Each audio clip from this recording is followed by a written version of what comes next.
Hey guys, tonight we begin with a subject both scandalous and scholarly, the intimate, confusing, and occasionally downright bizarre world of medieval sex. It was an era of chivalry and deeply suspicious herbal remedies, a time when foreplay often meant asking politely and hoping no one's watching. So, before you get comfortable, take a moment to like the video and subscribe, but only if you genuinely enjoy what I do here. And let me know in the comments where you're tuning in from, and what time it is for you. It's always fascinating to see who's joining us, from around the world. Now, dim the lights, maybe turn on a fan for that soft background hum, and let's ease into tonight's journey, together. Let's start with the biggest misconception, that medieval sex happened behind thick stone walls, with roaring fireplaces and feather beds. It didn't. Not usually. In fact, for most people, it happened under a sagging roof made of straw and dung, with a single shared room and the occasional bleating goat in the corner. Privacy wasn't a luxury, it was an idea, a faint one. Peasant homes were often little more than huts, one hearth, one bed, one dim oil lamp, if they were lucky. And that bed, usually shared by the entire family, not romantically, just practically. It was warm, and wood was expensive. There was no such thing as the kids' room. Children slept beside their parents until they could walk, and sometimes longer. And if a couple wanted to be together, they had to wait until everyone else was asleep, or pretend to be. Sometimes they whispered, sometimes they didn't bother. Some families hung coarse sheets as makeshift curtains. Others turned toward the wall and hoped the rest would take the hint. And when even that felt too exposed, there was always the barn, assuming the cow didn't mind. Goats rarely did. Goats just watched. You feel it watching too, don't you? The awkwardness wasn't just physical, it was social. Neighbors lived close, walls were thin, and sounds carried easily. If a man was particularly enthusiastic, the whole hamlet might hear. The next morning's bread line got very quiet. And yet, despite all this, people found ways, because they had to. Marriage was expected, children were expected, and sex, uncomfortable or not, was part of the rhythm of survival. It wasn't romantic, it was scheduled, sometimes with the moon, sometimes with the chores. Usually, after the livestock were fed. There were rules, of course, the church had plenty. No sex on Sundays, or feast days, or during Lent, or Advent, or the 12 days of Christmas. Technically, married couples were only supposed to be intimate about 80 nights a year. That left a lot of silent evenings. Most didn't follow the calendar too closely. Still, guilt hovered, especially for women. They were taught that desire was dangerous, that pleasure was Eve's mistake. Some clergymen preached that women should lie still, eyes closed, lips sealed, as if enduring a sermon. There are records of women confessing, through tears, that they enjoyed sex with their husbands. Priests didn't always know what to say. Sometimes they just nodded and assigned more prayers. There were no scented candles, no silk sheets, just scratchy wool, straw-stuffed bedding, and the faint smell of cabbage soup from dinner. And that goat again. Always the goat. It never blinked. One odd account from the 14th century France describes a peasant couple who devised a rotating system where each family member had designated outdoor chore at night. Once a week. Everyone pretended not to notice, even in the cold.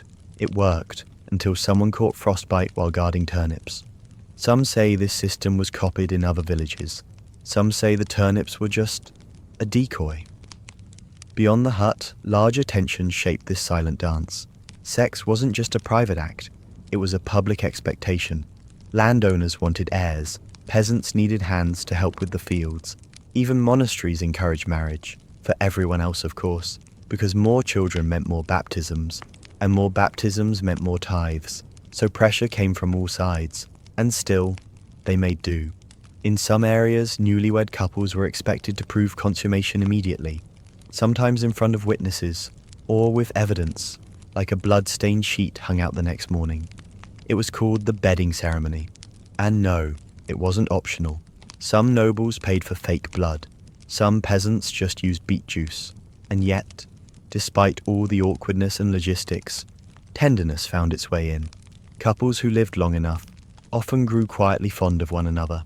There are letters, a few, in rough Latin or clumsy French, where husbands apologized for working too late and wives joked about snoring or cold feet. The words were awkward, but honest. Love, it seems, doesn't need privacy.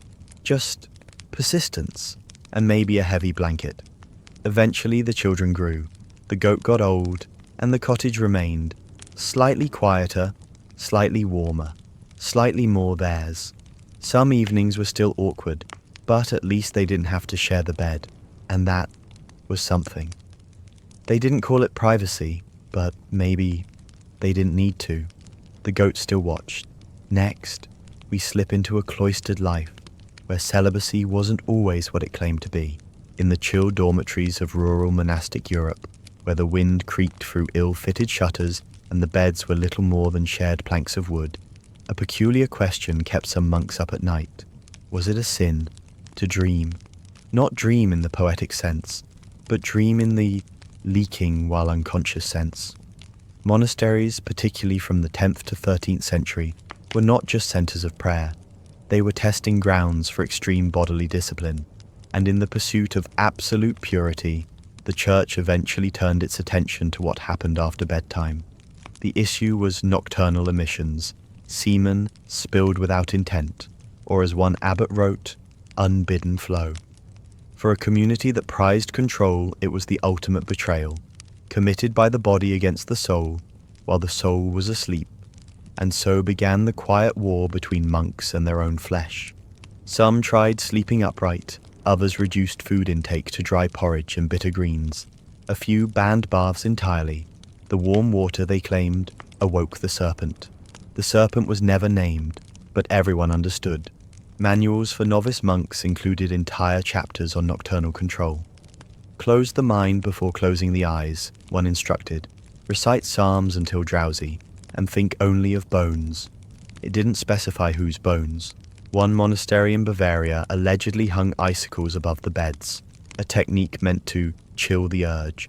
They said it worked, until someone caught pneumonia, and the abbot insisted that too was divine punishment. The theological problem was this: sin, by definition, required intent. But what if the body sinned without you? What if it betrayed the rules, while your spirit was busy chasing saints through abstract dreams? Opinions varied. Some monks argued it was a warning, a sign that impure thoughts had snuck in earlier. Others called it a physical reflex, no more damning than sneezing. A few weren't sure, so they wrote letters to bishops, who replied, rarely. It became an administrative loop of guilt. A monk would wake, ashamed and confused. He'd report to his superior, who would nod solemnly and tell him to pray. Then mark a note in the record book. Some abbeys used tokens, small black pebbles placed in a jar for every uncontrolled night. If the jar filled, the monk was reassigned to kitchen duty, peeling onions for months. No one explained the symbolism. Everyone understood it anyway. There were also practical efforts. Beds were shared in rows, but monks were spaced apart. Thin partitions, sometimes just cloth, were installed to reduce temptation of proximity. One scriptorium report warned against heavy wool blankets. They produce heat, and heat invites mischief. Another advised sleeping without trousers. The logic was unclear, but again, no one argued. Some say a hermitage in Wales required monks to sleep on stone. They claimed it flattened the passions. It also flattened hips. No one lasted more than a week, and yet, no punishment compared to the shame. Confessing an omission was not just about admitting a lapse. It was admitting that your body could no longer be trusted. For men who'd given up wine, women, meat, and wealth, losing even bodily dignity felt like losing the last piece of self. One young novice reportedly fasted for 40 days after a single incident. He claimed divine reparation. The priory called it unnecessary. The cook called it bad math. But the guilt was real, because the fear wasn't just sin, it was what sin meant. Some monks believed that persistent omissions signaled spiritual weakness. Others feared it would delay their salvation. And for those trained in fear, delay felt like damnation. So they doubled down, more fasting, less sleep, no eye contact, no figs, ever. One recorded tale, written in an anonymous margin, describes a monk who reportedly wrapped his legs in bramble before bed. He called it protection. His fellow monks called it a bad idea. The bramble got infected. He limped for months. There was also speculation. One bishop claimed emissions occurred more frequently near moonlit windows, so some monks covered their cells in soot. Others blamed the hay. One theorized that demons whispered Latin conjugations into ears at midnight. It's only mentioned once, in a letter no one could verify. Over time, the obsession faded. By the 14th century, most clerical scholars accepted that nocturnal emissions, unless caused by intentional fantasy, were accidents, not sins. Still unfortunate, but not damning. Even so, the rituals lingered. Some monasteries burned the bed linens after a spill. Others just whispered prayers over them and hung them to dry. Modern historians argue this anxiety reveals more than doctrine. It reveals a fear of the uncontrollable. Because even in a world built on obedience, the body remained wild, and nowhere was that more terrifying than among men who tried to escape it entirely. Some say one monastic order kept a purity log for centuries, but no one's found it.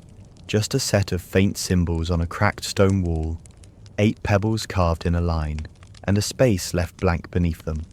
Next, we leave the cloister and enter the bedroom of nobles, where silk chastity belts raised more questions than they answered. If you've ever seen a chastity belt in a museum, heavy, ironclad, and suspiciously uncomfortable, you may have imagined a medieval lady locked away, the key dangling from some paranoid baron's waist. Except, most belts weren't metal, and the stories weren't exactly true. Not entirely. In 14th century noble households, especially in wealthier Italian and French courts, the chastity belt was less an object of hardware and more a symbol. A soft one, sometimes embroidered, and occasionally silk. Some belts were made of linen laced with knots, others of leather strips that tied loosely around the hips, designed not to lock anything, but to signal modesty. Think of them less as devices and more as underwear with opinions. They were, for lack of a better word, performative. A noble woman might wear one before a betrothal ceremony, or during travel, or in some cases when her husband was off at war and a little too into poetry about temptation. The belt said, "I am virtuous." The silk said, "but not unconcerned with comfort." Some were monogrammed, a few were scented. One inventory described a chastity belt lined with rabbit fur. It was for winter, apparently. And while the church never officially endorsed these garments, it didn't object either, especially when they aligned with ideals of female purity. Nobility, after all, was obsessed with lineage, and lineage required certainty. For men, that meant heirs. For women, that meant proving they hadn't made one without permission. But here's the twist. The chastity belt was rarely enforced by men. It was often presented, sometimes even gifted, by women, or their families, as part of a dowry or travel kit. A gesture of social currency. Something like, she's noble, she's untouched, and she comes with accessories.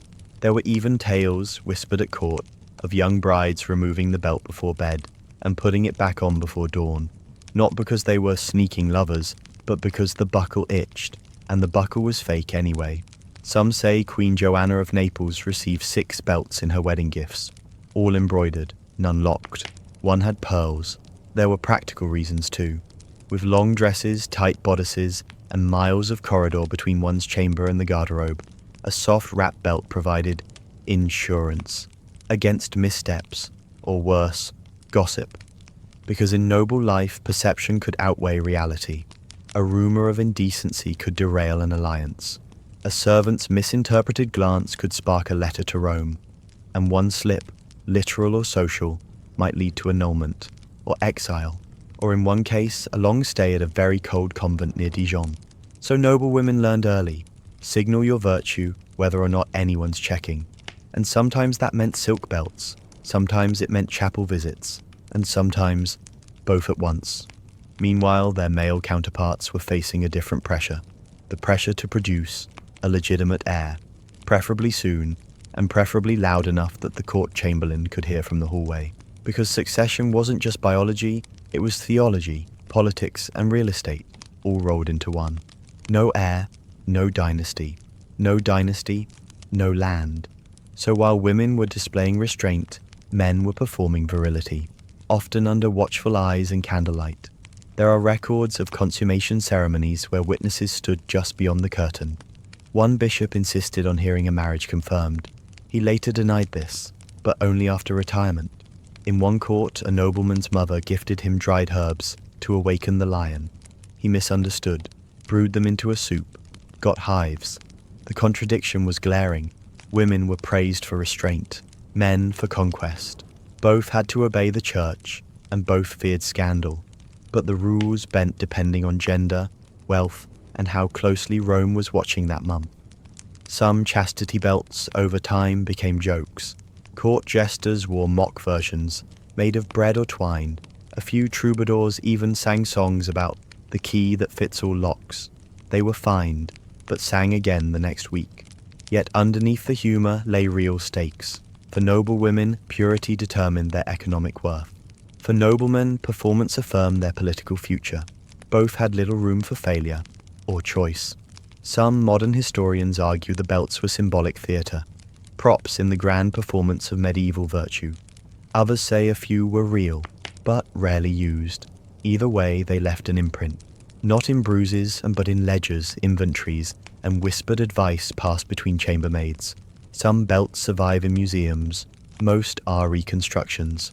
All are more legend than function. Still the image lingers, a woman in a stone room, dressed in velvet, with a silk ribbon tied a little too tightly. A key tucked somewhere obvious, or nowhere at all. Some say a merchant once sold unopenable belts in Venice, guaranteed by papal blessing. He disappeared midwinter. They found his shop keys, not the belts. Next, we head into the village square, where public punishment involves spoons, shaming, and awkward applause. In the villages of medieval Europe, justice wasn't always about fairness. Sometimes it was about performance, and sometimes it involved spoons. From the 12th through the 15th century, many rural communities had their own sets of moral laws. These weren't exactly official, not in the way royal decrees or papal bulls were, but they were enforced with equal enthusiasm by local councils, manorial courts, and very eager neighbours. One of the more peculiar practices was the public spoon ceremony, a form of punishment reserved for couples caught in premarital relations. The phrase used was often eating shame, and yes, it was taken quite literally. The punishment varied by region, but the essence was the same. The couple, sometimes just the woman, would be brought to the village green. A table would be set, a large wooden spoon, often carved with the year and the name of the presiding reeve, would be presented. The offender would be asked to take their portion of shame. What did they eat? That depended. Some villages served nothing. The spoon was symbolic. You simply mimed the act of feeding yourself disgrace. Others served bland porridge or vinegar-soaked bread. A few were less kind, cold offal, burnt peas, or, in one Flemish town, boiled leeks suspended in goat milk. No one remembers why the goat milk. There were rules. The offender had to keep eye contact with the reeve. They couldn't spit, and they had to finish the serving, even if the bowl was empty. It wasn't about the food, it was about everyone watching, because this wasn't a quiet affair. The entire village was expected to attend. Children were brought, market stalls paused. One town crier reportedly added singing, another hired a drummer. He played badly. That may have been part of the punishment. The origins of this ritual are hazy. Some say it derived from older pagan rites of purification, where eating bitter herbs signified moral cleansing. Others suggest it evolved from harvest rituals, where spoons symbolized plenty, or excess, but by the time it reached the courts, it had become theatrical penance, a morality play with real actors, and highly questionable props. Women bore the brunt of it. Even if the act was consensual, or initiated by the man, it was usually the woman who faced the spoon, unless her family was wealthy, in which case the event was postponed, indefinitely. For men, especially younger ones from important households, alternative punishments were arranged, like chopping wood for the church, or paying for new candle wax. One magistrate fined a young squire a chicken and a hymn. The chicken was eaten, the hymn was never sung, but for those without coin or title the spoon was real, and so was the memory. Some women were made to carry the ceremonial spoon for a week, hanging from their waist, as a sign of disgrace. Others had their names written in the village's moral ledger, next to a crude drawing of a bowl. One German village kept an index of spoon bearers. It listed the year, the couple's names, and, for reasons unclear, the weather that day. And yet, it wasn't always cruel. In some cases, the ceremony served as a backdoor blessing. If the couple endured the shame together, and if no further scandal followed, the court might recognize their bond. A priest could quietly arrange a retroactive marriage. Dowries might be renegotiated.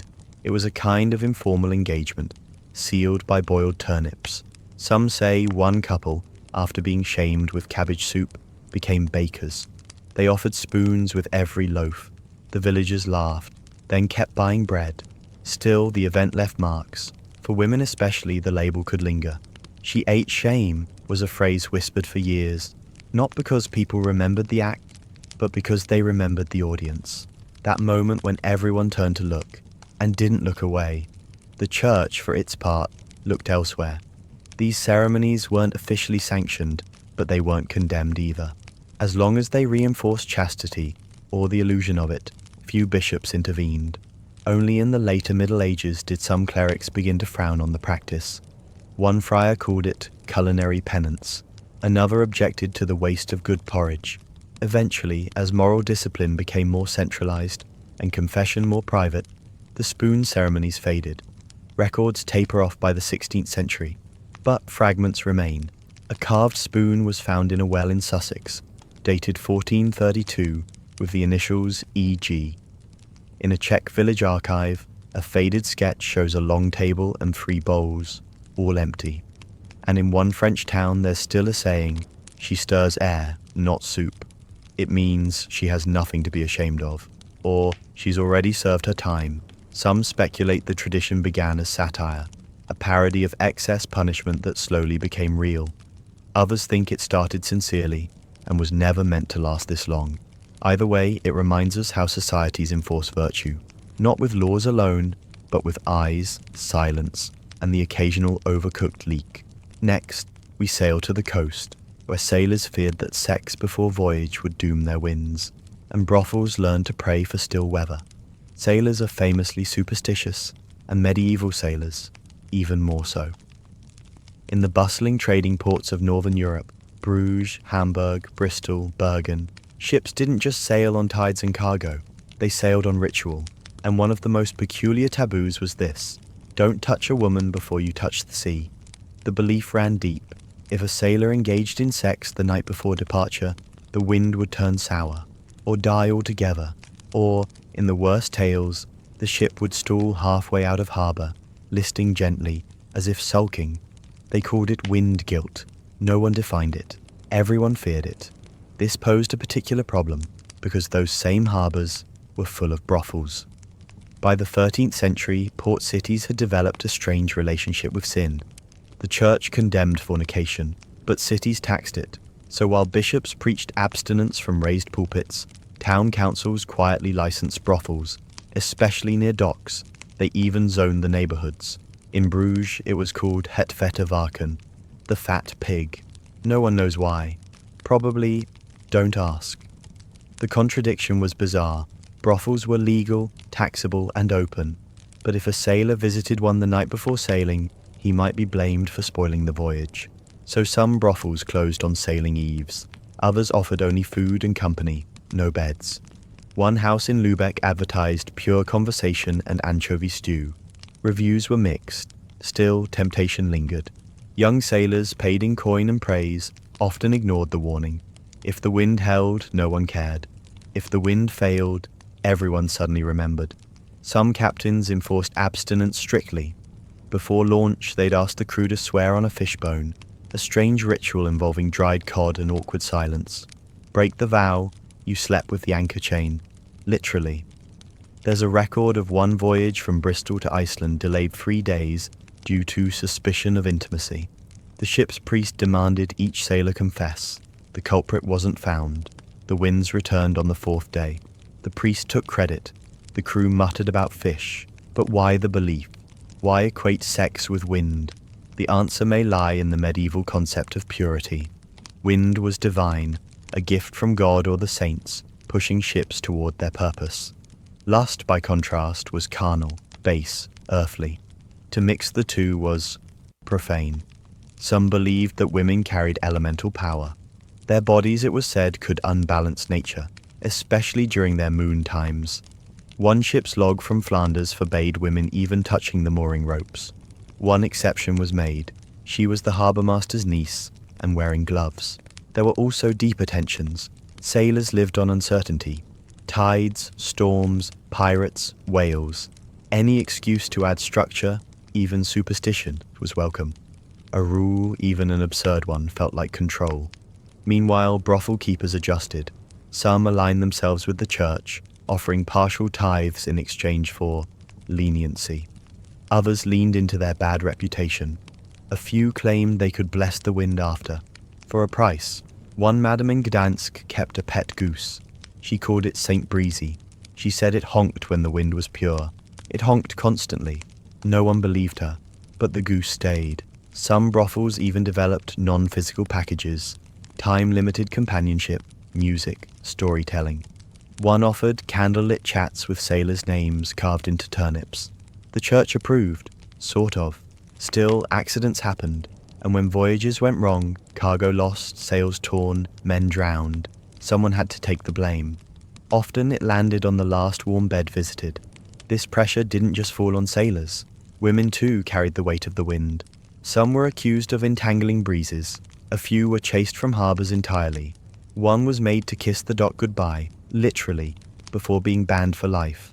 She later sold pies. The pies were excellent. In private, many clergy admitted the taboo had no basis. Wind came and went. Ships rose and fell. But challenging a sailor's fear was inadvisable. Better to tax the brothels, mutter a prayer, and light another candle. Even so, some ships did things differently. One Scandinavian vessel reportedly invited local women aboard for a farewell toast, mulled wine and salted herring, claiming it pleased the sea spirits. The voyage failed. They tried beer next time. That worked. Over time, the taboo faded. Wind patterns became science, superstition became folklore. But remnants lingered. In a 17th century ballad, a sailor sings of keeping dry below to sail wet above. No one explains it. Everyone nods. Some say one harbour in Brittany still has a brass plaque reading, "Spare the wind, spare the bed." It's been stolen 3 times. Each time the wind changed. And so the strange calculus of wind and sin played out across ports and tides. A balance of desire and direction, of salt air and whispered blame. Next, we head inland, into the crowded cottages of the peasantry, where everyone shared the same bed, and privacy was less a right than a rumour. In medieval villages, the concept of bedroom privacy was fictional. Most peasant families lived in single-room dwellings, walls made of wattle and daub, thatched roofs, floors that varied between packed dirt and something approximating straw. The hearth was central, the animals lived close, and the bed was everyone's, not a figure of speech, one bed, for the parents, the children, and, occasionally, visitors. There wasn't space for modesty. There was barely space to roll over. Some homes had bed boxes, wooden enclosures that offered a bit of insulation, and a door you could shut. But even those were often shared by multiple bodies, stacked in odd directions, a head near a foot near a chicken. It made sense at the time, kind of. In winter, this made survival possible. Shared body heat meant fewer deaths, but it also meant that any attempt at marital intimacy happened in full proximity to snoring toddlers, which led to a strange moral dilemma. You weren't supposed to engage in lust, but you were supposed to produce children, and there was no other room.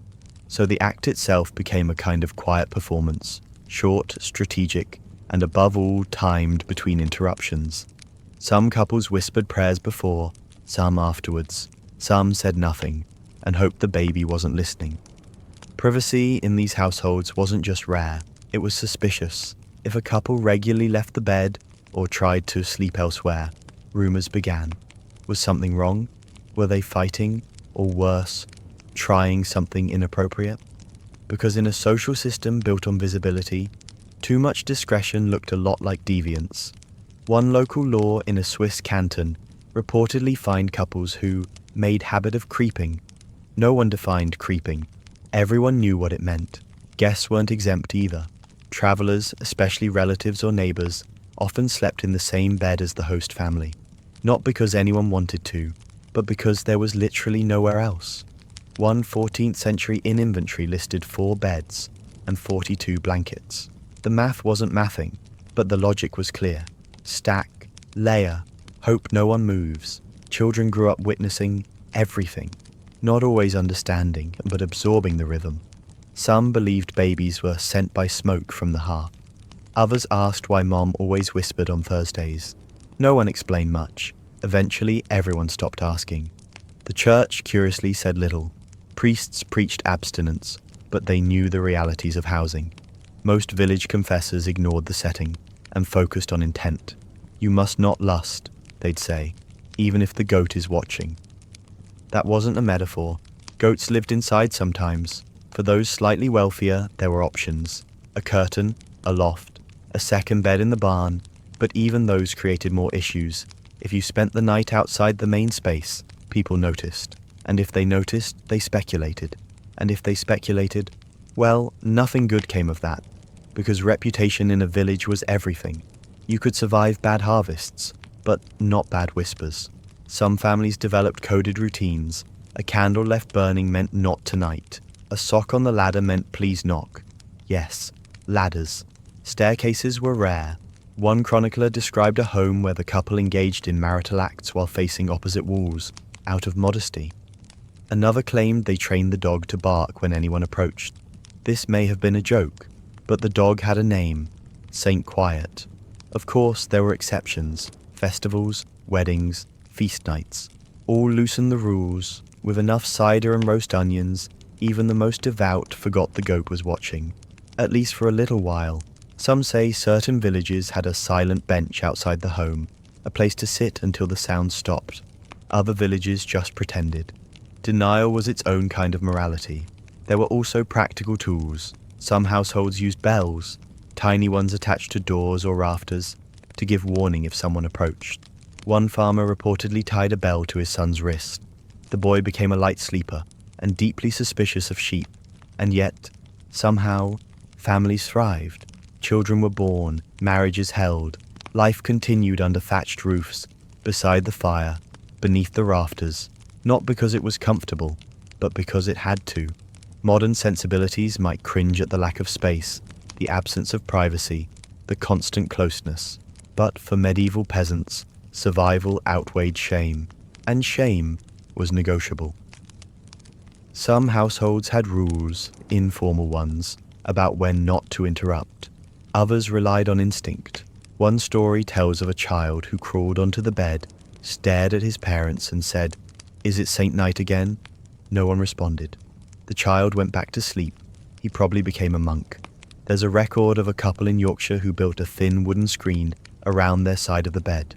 They were fined 2 pigs for disruptive carpentry. The pigs were paid, the screen remained. Some say a visitor once described a home where every member turned their back during the hour. He didn't explain which hour, only that the rooster never crowed on time. And so in these cramped, low-lit cottages, morality and architecture collided daily. There was no privacy, only rhythm. Next, we enter the confession booth, where guilt was measured in strange punishments, and sins were sometimes atoned for by licking walls. In the hush of medieval confessionals, sin wasn't just something you admitted, it was something you managed, with creativity, anxiety, and sometimes very questionable logic, especially when it came to sex. In ecclesiastical courts, those run by bishops and monastic officials, rather than kings or lords, carnal sin covered everything from lustful thoughts to outright affairs. But confession was only the beginning. What came after was penance, and penance got weird. Most sinners expected the usual: prayer cycles, almsgiving, fasting. But sometimes, depending on the mood of the confessor, or the perceived severity of the sin, punishments veered into the theatrical.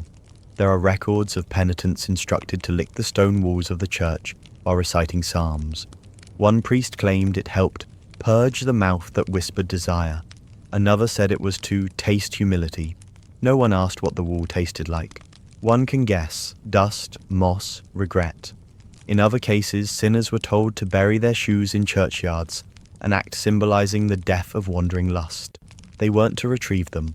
One man tried, he was fined. Some were ordered to crawl, not walk, from their homes to the church steps, in winter, while wearing bells. The bells weren't for drama, they were to alert temptation that it no longer ruled. That's a quote from a priest who probably didn't have to do the crawling. One woman in Burgundy confessed to touching herself inappropriately while kneading bread. Her penance: bake 20 loaves, while reciting verses and delivering them to widows without speaking a word. Also, wear grey, always grey, forever. No one explained why grey. Penance served two purposes. It restored the sinner to grace, at least in theory, and it reminded the community that sin had consequences. Public or semi-public punishments were preferred for this reason. Shame, after all, was contagious and effective, but sometimes these acts blurred into psychological strain. A young man in Saxony, racked with guilt over impure dreams, was told to sleep standing against a wall for 40 nights. By night 22, he claimed the Virgin spoke to him through a hole in the roof. It was probably just wind. Still, he built a shrine. Others developed their own rituals. One monk recited the Book of Job while submerged in a river, every Tuesday, for a year. He later lost feeling in his legs, said it was worth it. Another insisted on whipping himself with nettles, not for sin, but to prevent it. That's preventative theology, a bold move. These behaviors weren't always assigned. Some confessors gave vague instructions: cleanse thyself through hardship, and let penitence fill in the blanks. That's how a farmer in Toulouse ended up sleeping in a tree for 3 weeks. He believed elevation purified thought. The villagers believed he was drunk. They weren't wrong. The church walked a fine line. It encouraged repentance but not madness. Yet, without standardized guidelines, especially in rural areas, local priests often improvised, some with poetry, others with cold water and rope. There's one strange record from Lincoln. A woman caught in an affair was made to wear a sign that said, "I mistook the baker for the bishop." No one knew what it meant. She wore it for 7 days. Rain ruined the ink. She kept walking. Some say a bishop once imposed sensory fasting, forbidding a man from touching fabric softer than wool for an entire Lent. He slept on bark. His penance ended early. His back never forgave him. In these courts, sex-related sins were often treated with symbolic inversions. Touched someone without marriage? Don't touch anything soft for a season. Thought impure thoughts? Memorize 300 lines of scripture, then shout them in reverse. That actually happened. The shouter fainted at Psalm 92. It wasn't all punishment. Some priests offered gentler remedies, weeks of silent work in a monastery garden, or reciting prayers while repairing roof tiles. One elderly man was assigned to sweep the church porch at dawn, whispering apologies to Mary with each stroke. He did it for 11 years, then just kept sweeping. Because here's the thing, penance wasn't just about forgiveness, it was about balance. Medieval people believed that sin, especially sexual sin, tipped the universe out of order. You had to do something to set it right, not just say sorry, and the weirder the act, the more balanced it felt. Some say there was a priest who made men sit in a cold pew and imagine themselves as candles, melting with guilt. He called it the wax method. No one liked it. It didn't last. Eventually, more structured confession manuals emerged. Priests were given guides, lists of sins and suggested penances. Less licking, more praying. But in the quiet corners of older churches, the stranger methods endured. Part ritual, part performance, part therapy. If therapy involved nettles and cold walls. A final note: one confessor, old, soft-spoken, nearly blind, was known for his odd assignment. He told sinners to whisper their misdeeds into a hollowed-out tree stump. "Let the wood carry the weight," he'd say. The tree still stands, some say it weeps sap. Only on Fridays. Next, we follow those who carried temptation in their saddlebags. Traveling clergy who marked towns on hidden maps, not for safety, but for sin. Not all priests stayed put. Some rode from town to town, saddles sore and sermon-laden, bearing news, sacraments, and secrets. Among these itinerant clergy, the confessors, friars, and monastic auditors tasked with keeping Christian order across scattered parishes. A peculiar tool occasionally emerged, the moral map. It wasn't printed, obviously. It wasn't even standardized. Most weren't much more than notes, inked into the margins of personal journals, or scratched onto pieces of vellum folded deep into robes. But they existed. These were not road maps. They didn't show rivers or forests. They showed temptation. Village by village, a moral weather report of sorts. One corner might read, "Avoid after sunset, alewives flirt." Another, "Tailor's daughter in good voice, choir now questionable." Some entries were more cryptic. "Too much butter in Lent, proceed with stern tone." It was half itinerary, half cautionary novel. Why did they make them? Because medieval clergy, especially those who travelled, faced an odd challenge. They were supposed to correct sin, but they also had to navigate it, physically and socially. In theory, a priest arrived, assessed the state of the flock, and preached accordingly. In practice, he stepped into a dense thicket of gossip, grudges, and unsupervised festivals. One friar complained that he'd entered a town during the annual fertility feast, and no one had told him in advance. He delivered a sermon while locals danced around a tree in partial nudity. They applauded politely, then offered him a piglet. And so, to avoid further surprises, some priests began keeping informal records, where the wine was too strong, where the widow was overly pious, where the baker smelled of summer even in January. A compliment? No one's sure. These notes were shared sparingly, often whispered between friars at monasteries, or passed down like heirlooms. One Dominican mentor reportedly told his student, "Watch the miller's wife, but never ask why." He didn't. He regretted it. There was an element of class bias too.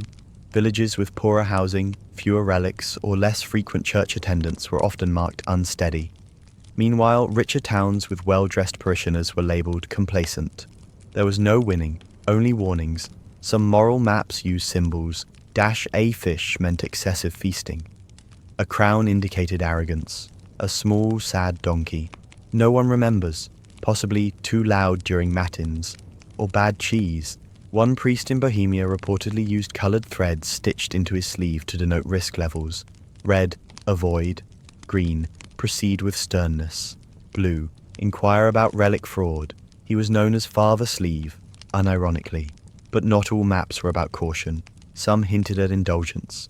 There are rumours of a Franciscan who visited the same hamlet every summer, just in time for apple season. Locals swore he loved fruit. Others weren't convinced.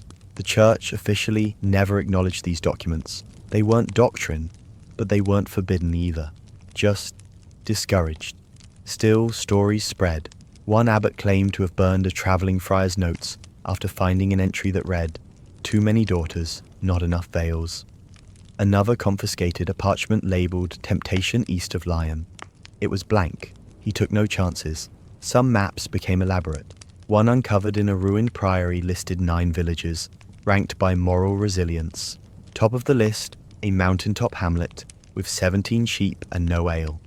Bottom, a riverside town with a midsummer tradition involving honey and spontaneous marriage vows. The note said, "Do not arrive in June or July, or if recently forgiven." There were also personal codes. SL might mean sing loud, a warning about flirtatious choristers, or sausage lady. Interpretation was half the fun, or half the risk. Some clergy even recorded emotional hazards. One friar wrote, "Left feeling lonely, candlelight too soft, must avoid again."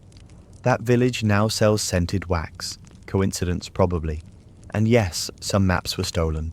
One priest accused another of copying his notes and selling morality itineraries to wealthy confessors. The church intervened, no punishment recorded. The accused was relocated, near a vineyard. Today, few of these documents survive. Most were destroyed, lost, or deliberately burned. But faint clues linger in monastery inventories and odd annotations in confession manuals. A sketch of a chicken, a line reading "Avoid the bell tower in May," a smudge where a name used to be, replaced with a single ominous word, "Too late." Some say one friar buried his full moral map beneath the floor of a roadside chapel. The chapel still stands, The floor creaks oddly in one corner. No one's checked, probably best not to. In the end, these maps weren't about sin itself. They were about anticipation, the need to prepare, to protect, to pretend you're ready, because even the most faithful stumbled, and it helped to know where the ground was soft. Next, we head to the university towns, where celibate students studied theology upstairs, and rented rooms directly above the midwives. In the vaulted lecture halls of medieval universities, where parchment curled under candlelight and Latin echoed through stone, students wrestled with Aristotle, Aquinas, and libido, especially the theology students, because they were supposed to be celibate, and they were also, quite often, 18. University towns like Bologna, Paris, and Oxford were strange places. Academic, yes, sacred arguably, but also loud, chaotic, and full of taverns, bathhouses, midwives, market girls, and the occasional street juggler offering anatomical jokes. And yet, into this chaotic stew were dropped thousands of young men pledged to purity. They wore robes, they carried ink-stained fingers, and many of them rented rooms above midwives' shops. That's not innuendo, it's architectural fact. In towns with limited space, living quarters were stacked. Students, being poor, took whatever was available. Midwives, being in demand, often occupied prime central spots, which meant that aspiring priests sometimes slept in lofts directly above childbirth, or something less official. One Parisian cleric wrote that his student lodging trembled nightly with the groans of new life or old sin. He added that he prayed harder, and then moved, eventually. The church was conflicted. On the one hand, education was sacred, the training ground for future clerics, judges, and moral stewards. On the other hand, universities were becoming dens of temptation, not because of books, because of everything around the books. Taverns catered specifically to students, with modest rooms upstairs. One establishment in Bologna was called La Pena e il Peccato, the quill and the sin. It served soup and very understanding waitresses. Meanwhile, midwives weren't just birth assistants, they were community figures, rumor hubs, and, in some cases, unofficial matchmakers. They knew who was sleeping where, with whom, and why the shutters had been left open. Students, especially those from rural backgrounds, arrived with grand ideas and terrible judgment. They got lost, they got drunk, they occasionally confused herbalists with heretics. Confessors had their hands full, and yet the church hesitated to clamp down, because clamping down meant acknowledging the problem, and acknowledging the problem meant suggesting that celibacy might not be going perfectly. So instead, the church issued vague decrees. Students were to remain pure in body and mind. Lodgings should be respectable. Associations should be edifying. No one defined edifying. Everyone assumed it didn't involve candlelit foot rubs. There were reports, never confirmed, of certain theology students attending lectures on sin in the morning, and then visiting the tavern girls who acted out the examples that evening. Some called it applied learning, others called it poor time management. One bishop wrote to the rector of a Paris college, asking why 5 students had missed Vespers. The reply came on torn parchment. They discovered wine and womb. It was unsigned, no one followed up. The tension extended beyond the students. Professors, many of whom were also clerics, walked the same streets, passed the same temptations. Some resisted, others had complicated arrangements. One legend tells of a theology master who kept a live goose in his study, claiming it hissed whenever his thoughts wandered. The goose reportedly died during Lent. The students held a vigil. No one spoke of it again. There were occasional crackdowns. The Chancellor of Oxford once ordered that no student may reside above a tavern or with a woman not his relative. The result? Students simply switched attics. One wrote in his diary, "The ceiling is new, the temptation familiar." Interestingly, some students tried too hard to be virtuous. One group in Bologna formed a society called Custodes Mentis, guardians of the mind. They fasted twice weekly, avoided women entirely, and only spoke in Latin. They lasted 6 months. One fell in love with a candlemaker's apprentice. She spoke no Latin. It worked out. Meanwhile, city residents grew used to the pattern. Young men in robes, muttering theology, blushing at skirts, occasionally vomiting from over-fermented ale. One midwife described them as half monk, half goat. No one disputed it. Some students confessed their temptations regularly. Some lied, some negotiated. A record from the University of Paris details a student who argued that a brief kiss with a laundress was no more sinful than warming one's hands. The priest disagreed, but smiled, slightly. And through all this, the church debated a bigger question, or to expose them to sin so they could learn to reject it. The answer apparently was, let them live above the midwives, and see what happens. Some say a student in Oxford once mapped out every shop run by a woman. His roommate called it a moral compass. He later added candle icons, for reasons unknown. Today, scholars look back and marvel. How did anyone stay celibate? How did anyone study? And yet, the records show that degrees were earned, sermons were written, and some students really did manage to remain devout. Mostly. Probably. Some say a parchment was found under a floorboard in a Paris dormitory. It read, "Pray hard, sleep lightly, trust no window." It was unsigned, it smelled faintly of apples. Next, we head to the marriage chamber, where intimacy became a political performance, and wine was sometimes poured on the mattress, for blessings. In many medieval households, marriage wasn't considered complete after the vows.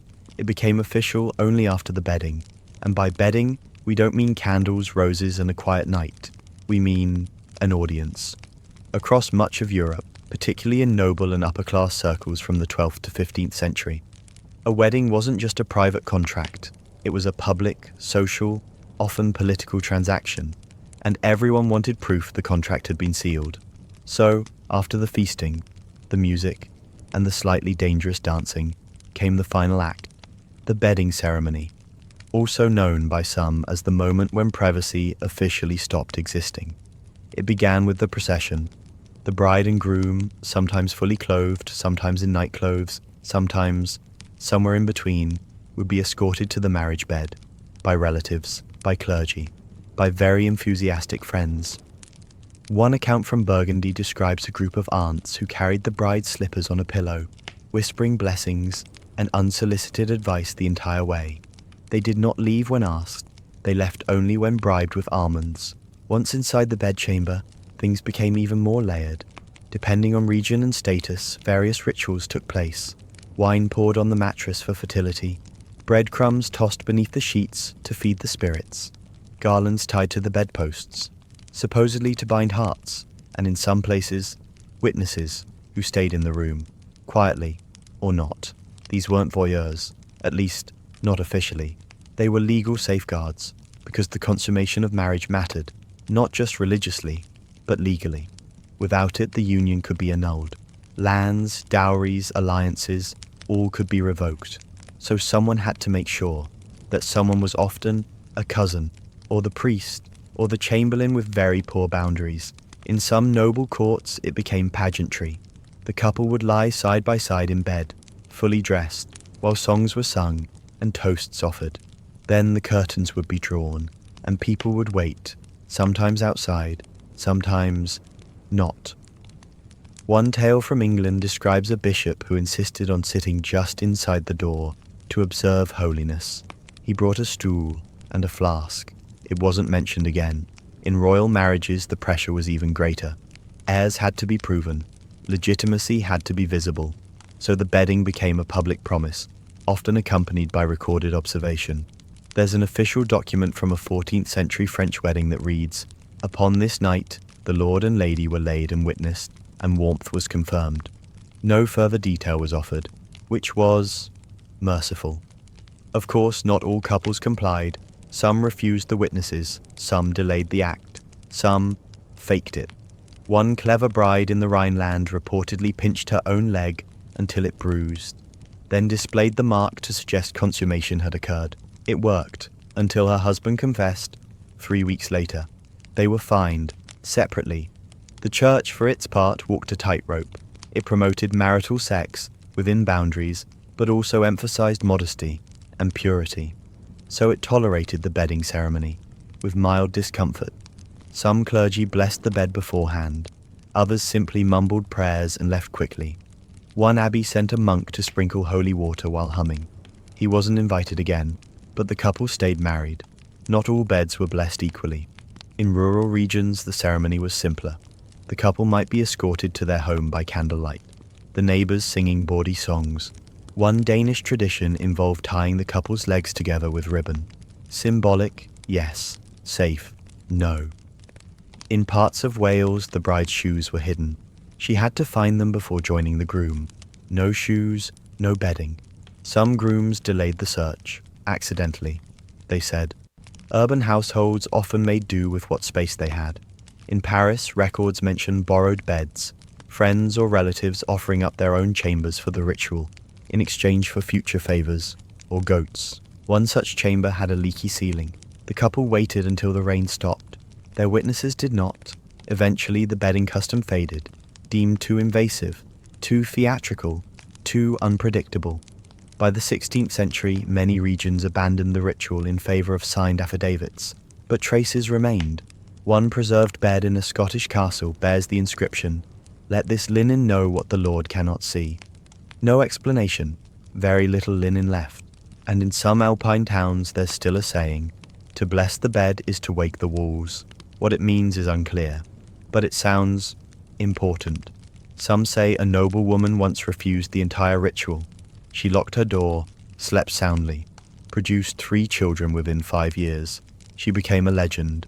Her bed was never touched by wine, so the bedding ceremony, with its wine, its watchers, its whispered prayers, served as the ultimate medieval fusion of sacred and awkward. A moment meant to mark love, but often remembered for the people who wouldn't leave the room. Next, we pass through the quiet halls of cloisters, where convent life blurred the lines between piety, loneliness, and the gentle hush of shared baths at night. If monks feared dreams, nuns feared silence, because in the stone corridors of medieval convents, where the hours were marked by bells and the world outside felt distant, the absence of sound sometimes echoed too loudly, and sometimes it blurred things. Convents were meant to be fortresses of purity, places of devotion, contemplation, and calm detachment from the temptations of the flesh. But they were also homes, communities, and occasionally very small towns with poor heating and confusing emotional energy. Most convents operated under a strict routine: prayer, work, reading, more prayer. Meals were sparse, speech limited, and personal space nearly non-existent. Sisters shared sleeping quarters, shared chores, and, quite often, shared baths. Bathing wasn't frequent, water was cold, wood scarce, and modesty encouraged. But when it happened communally. A basin, a cloth, a bucket passed hand to hand, and in winter, steam rising like unspoken thoughts. These weren't erotic encounters, not overtly, but in an environment where physical contact was rare and affection carefully rationed, small gestures acquired weight. A longer touch on the shoulder, a shared glance, the brush of a hand while scrubbing linen. It didn't help that many women entered the convent young, often in their teens, with limited understanding of their own bodies, let alone their desires. They were told to suppress, to endure, to channel. So some did, through prayer, through fasting. Others wrote poetry, and a few sought sisterly penance. This was not an official term.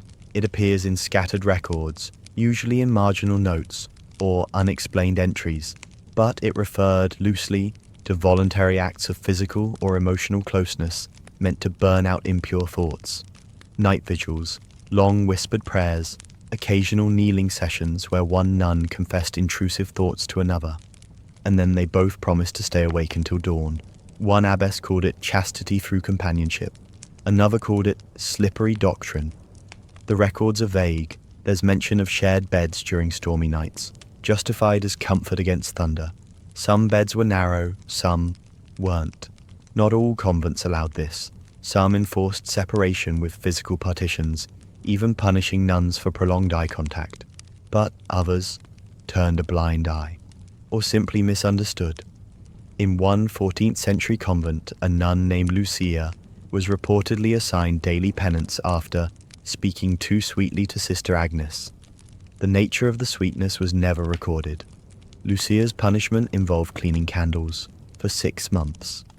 Another tale, possibly apocryphal, tells of two sisters caught embracing during evening prayer. They were reassigned to separate wings. Each continued writing notes. One note remains. It reads, "You are the softer bell in my silence." That convent later forbade quill sharing. None of this is to say that convents were hotbeds of scandal. Most were sincere in their devotion. But sincerity doesn't eliminate humanity. It only complicates it. Desire, and whether physical, emotional, or spiritual, had to go somewhere. And when your world is enclosed by stone walls and daily psalms, it often found quiet, sideways paths. One abbey created confession circles, where small groups of nuns shared temptations aloud. No judgment, just listening. Some found it helpful. One fainted. Too many details. The church mostly ignored these dynamics. As long as the convents produced prayer, order, and modest income, no one asked too many questions. Even when rumors swirled, a bishop's letter once warned of unnatural closeness among sisters in the North Convent. He never visited, he just heard things from a mule driver. Some historians now believe that sisterly penance may have been a coping mechanism, a way to manage loneliness, to sublimate desire, to reframe longing as discipline. Others argue it was simple affection, misread by external eyes, possibly both. There are scraps of poetry left behind, soft, ambiguous lines like, "She folded my veil with hands of mercy, not knowing she touched a storm," and "Let us pray until the sky forgets our names." No authors, only initials. In one convent, a carved bench bears two names, Clara and B, a heart between them. Later scratched out, then carved again. It's possible no rules were broken, and also that all the rules were. Convents, after all, were not escape from the world. They were the world, compressed. Some say a nun once built a small shrine under her bed to guard against temptation. It included a tiny carved figure and a sprig of rosemary. The figure was missing its face. The rosemary had dried, but no one moved it. Another record tells of a nun who left the convent after 30 years. When asked why, she said, "I remembered a scent I was not allowed to miss." No one wrote down what it was, or who. And so behind the thick walls and silent corridors, the lines between piety, friendship, longing, and discipline blurred, like candlelight on wet stone, quiet, flickering, still burning. Next, we open the royal physician's ledger, where prescriptions for passion included unicorn horn powder and eel broth. If you were a medieval king and found yourself underperforming, you didn't go to therapy. You summoned a physician, preferably one with a beard, a quill, and a suspicious relationship with dried herbs. Royal medicine in the Middle Ages walked the thin line between science, alchemy, theology, and theatre.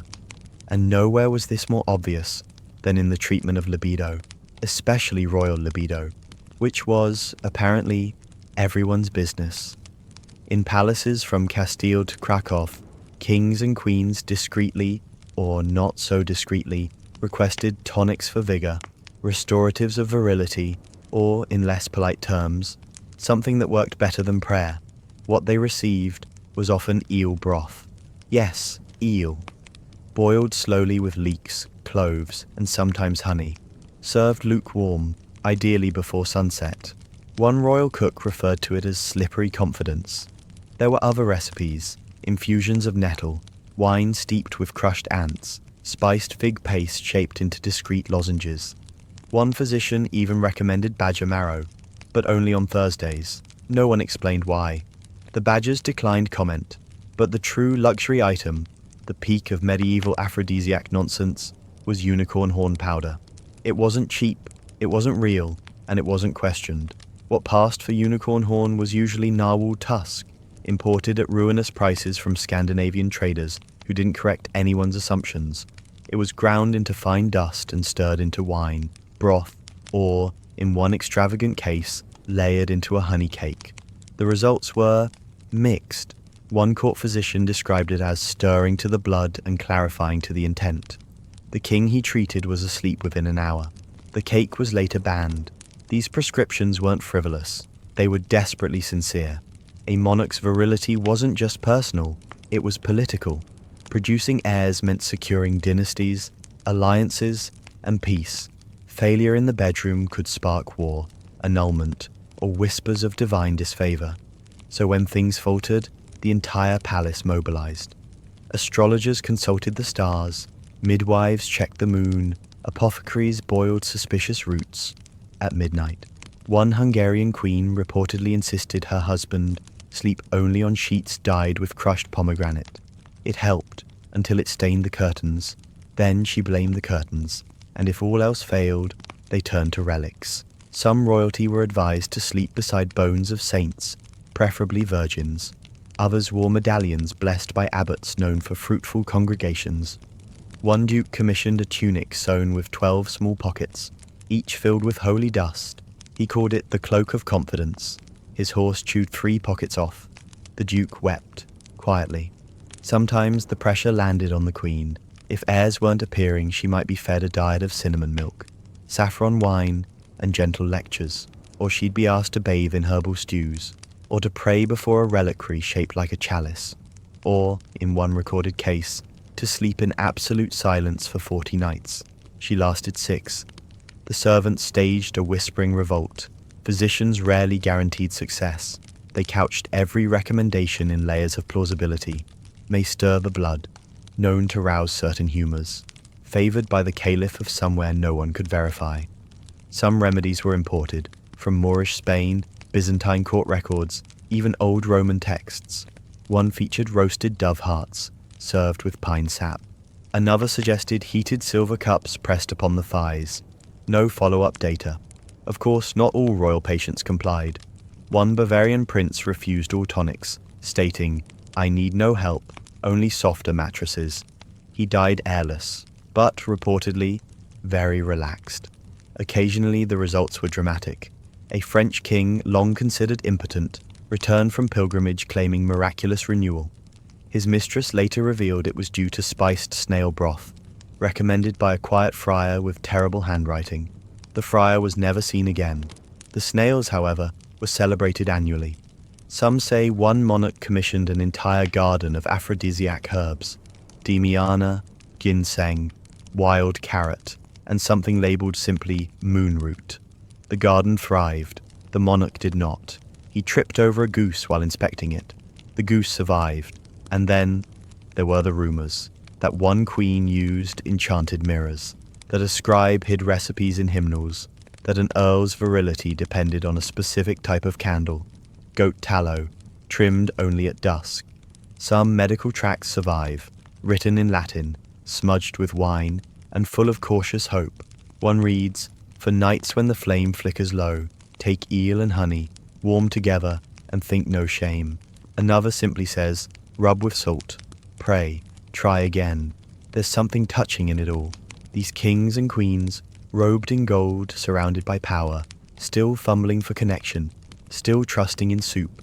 Even now, in the archives of royal apothecaries, the records remain.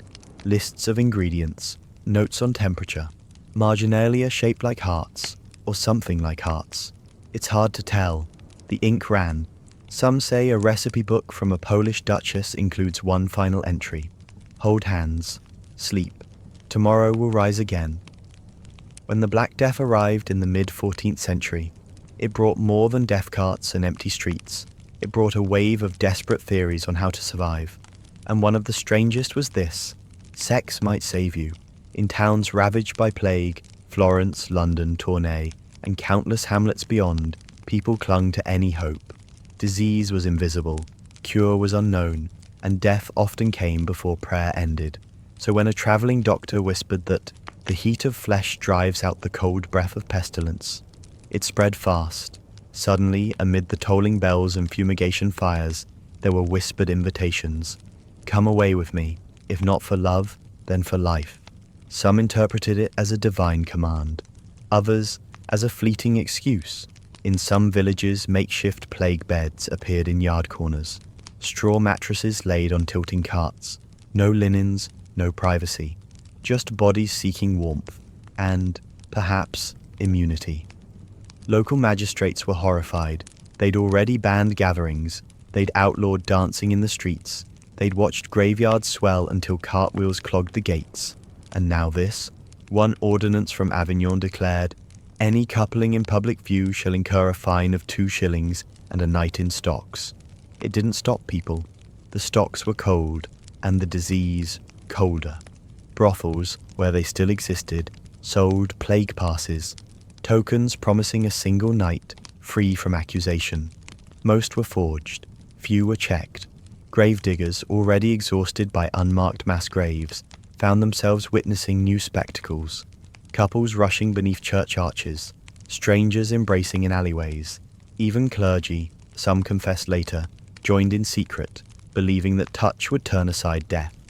Some say one Dr. Mass married dozens at once, a public ceremony in a courtyard, officiated by a friar too terrified to refuse.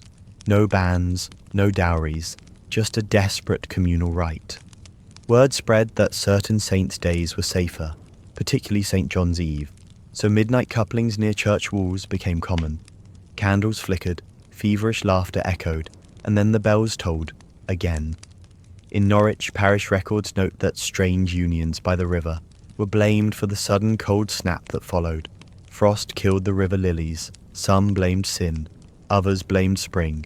Yet, the practice wasn't uniform. Some communities doubled down on abstinence, believing that purity would protect them.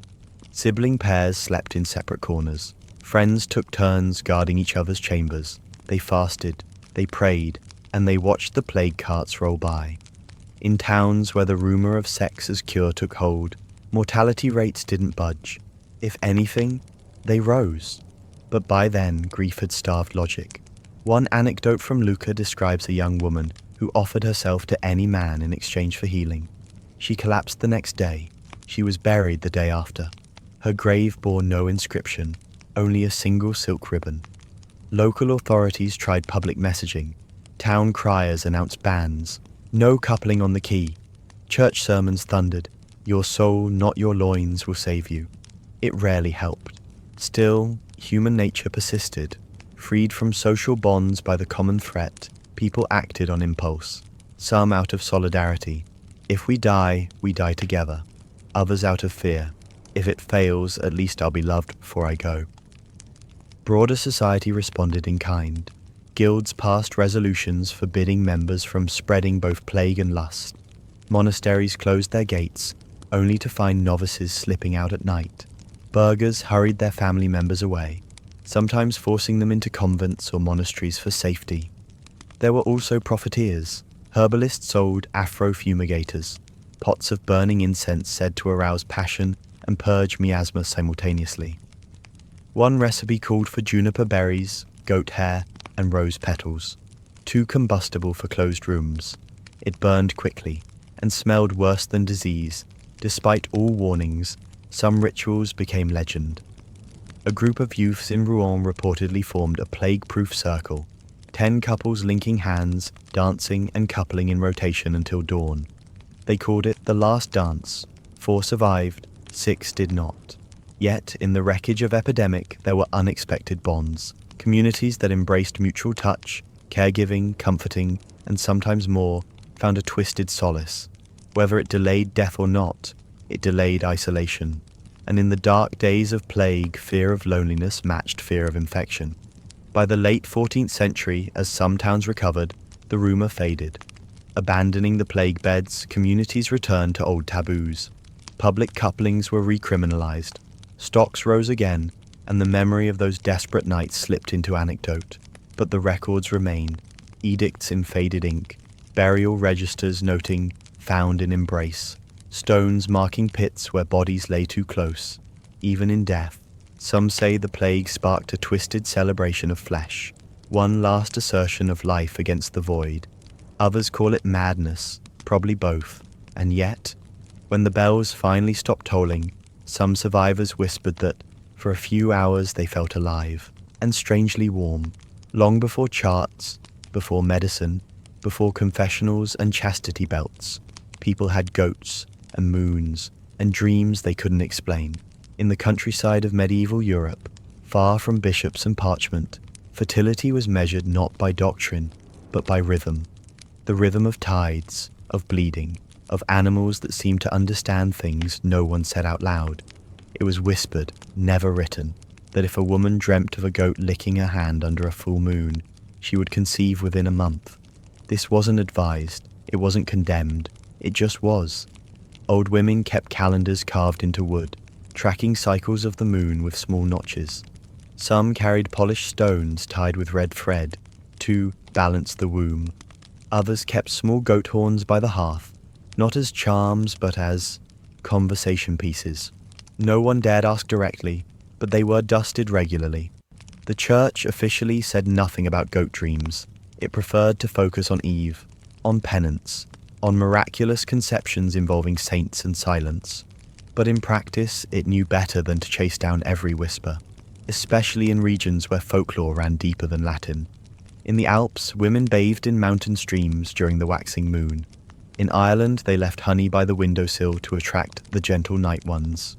In parts of Italy, midwives advised couples to sleep head to toe on Midsummer's Eve, so the soul could find its mirror. It wasn't magic, it wasn't science, it was hope, folded into ritual. Some believed conception was easier if goats were nearby, specifically if one bleated at the moment of union. One family kept a goat in the adjacent room. They said she was well-timed. Her name was Maria. She was very popular. Goat dreams weren't the only sign. Fertility was also said to follow after dreams of cracked eggs, falling stars, or milk that wouldn't boil. Each had its own interpretation. Each, of course, had an exception. If you dreamt of a goat biting your hand, that meant twins. If the goat was wearing a crown, well, then someone in the family was lying. No one could explain how they knew, but the goat always looked smug. Men, too, had signs. A man who dreamt of spilling wine on soil was said to be ready for fatherhood. One who dreamt of running out of candles was advised to fast for 3 days, then visit his wife in silence. The silence was key, apparently. These weren't jokes. They were quiet certainties, passed from mother to daughter, from neighbor to neighbor, never written down, but always remembered. Even church midwives, the ones tasked with recording births and ensuring sacramental conformity, sometimes paused to check the moon. Just in case, they'd say, before reaching for holy water, and maybe a goat's tooth wrapped in linen. There were tensions, of course. Some bishops warned against the shadow ways of knowing. They issued edicts banning pagan symbols. They burned old calendars. They confiscated goat bones. But for every confiscation, 2 more appeared. One inquisitor reported finding a circle of women whispering over a carved turnip at dusk. He ordered penance. The women returned the next week with a new turnip. And yet, these practices weren't about rebellion. They weren't anti-Christian. They were older than the divide. They coexisted, awkwardly, quietly, persistently. A woman might attend Mass in the morning and bury a silver button near the well that night. She might light a candle to St. Margaret and still check her dreams for hoofprints. Some say the Virgin Mary herself was once invoked during these rites, not as a saint of doctrine, but as a mother. One poem scratched into the wall of a rural chapel reads, "Lady in blue, guard my womb, let goat and moon agree this room." No one claimed authorship. The plaster cracked years later. The poem survived. It's easy to dismiss these traditions now, to call them quaint, or foolish, or pagan. But in a world of infant mortality, failed harvests, and fleeting joy, every sign mattered, and every hope needed a vessel. So they watched the moon, they fed the goats, they dreamed, and they waited.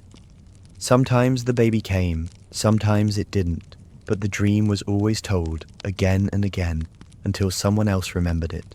Even now, in remote corners of Europe, echoes linger. A goat's bleat under a full moon, a stone wrapped in red thread, a bowl of milk that won't boil, and no one quite says why. Some say if you sleep near firelight on a solstice night and dream of hooves on stone, someone, somewhere, will soon be born.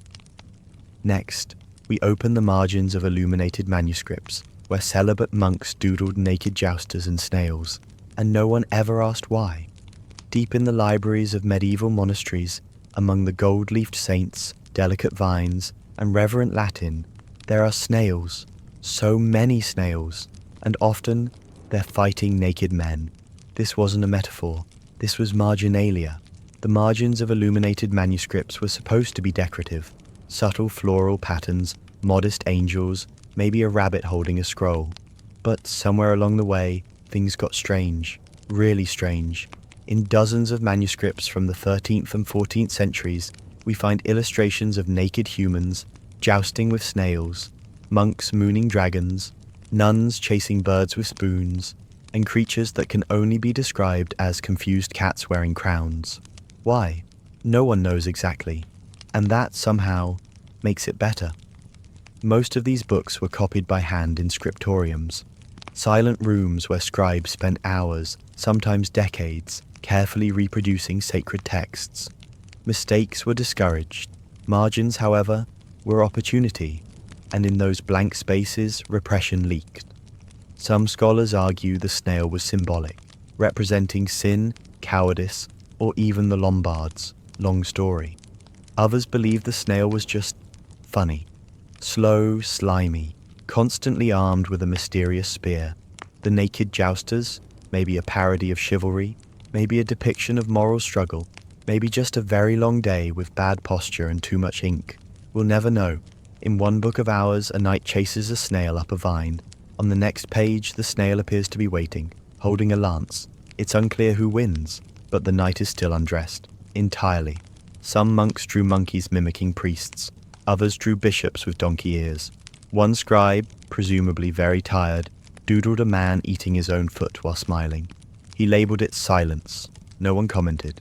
These weren't isolated incidents. Across Europe, from France to England to the Low Countries, manuscript margins became strange theatres of quiet rebellion. Each drawing a whisper, "I'm still here. I have thoughts, and no one can stop this snail." There are nuns juggling, men riding fish, birds holding banners that say, "Why?" One even includes a tiny knight yelling at a tree.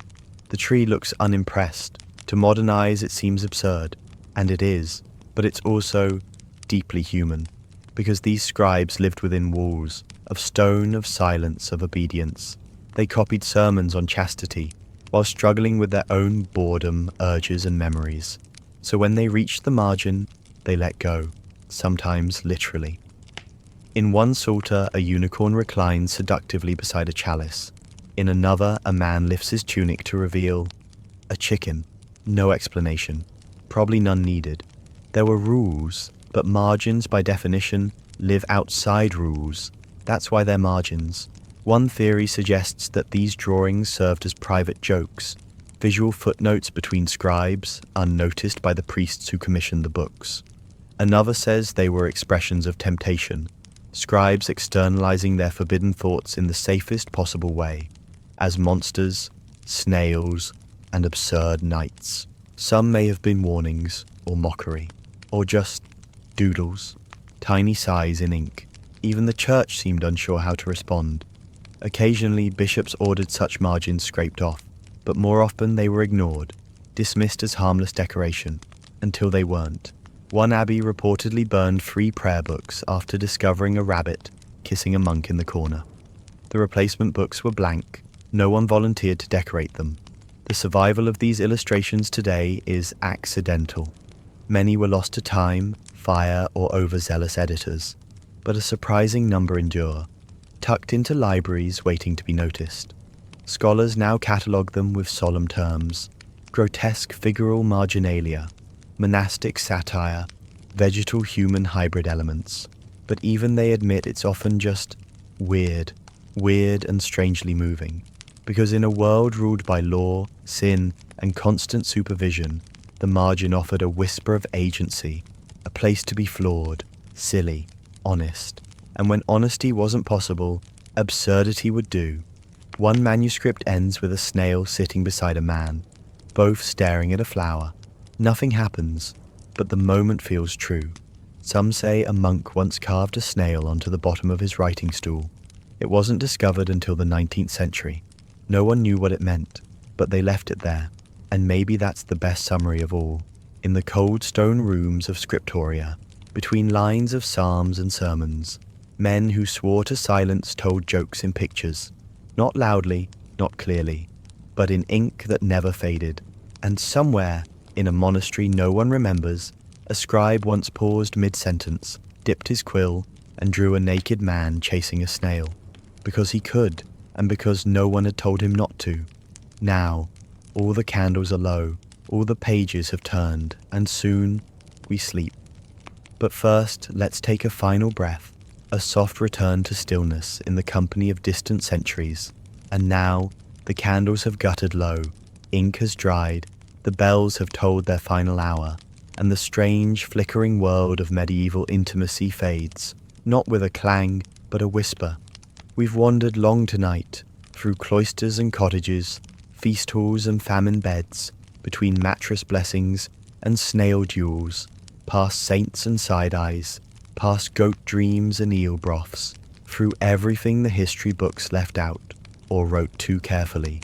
And in all of it, behind the veils, under the relics, beneath the official scripts, there were simply people, not saints, not sinners, just people, confused, longing, curious, cold, and often laughing quietly when they thought no one could hear.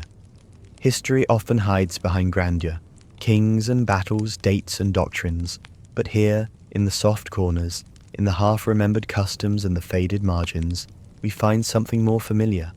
Awkwardness, desire, and the deeply human need to be held, even when the rules say no. A nun folding someone's veil too slowly. A scribe drawing a donkey bishop in secret. A prince staring into his cup of eel broth, wondering if he'll ever feel like himself again. These aren't just stories, they're echoes, and echoes like lullabies don't demand understanding, only that we listen. So now, let your breath settle, let the last echoes drift away. The snails have jousted, the candles have been blessed, the bed is warm, or at least no longer politically observed. You're safe here, in this quiet corner of time, wrapped not in silk but in the soft fabric of stories, tangled, strange, oddly beautiful, like a ribbon under a monastery pillow, like a footnote that made the scribe smile.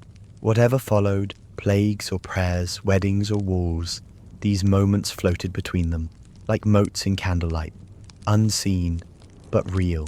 So close your eyes, let the parchment rest, let the goat go back to sleep, and if you dream tonight of a monastery bell, of moonlight on stone, of a knight chasing a snail across a forgotten page, don't be alarmed. It's just history, remembering you too. Sleep well. Good night.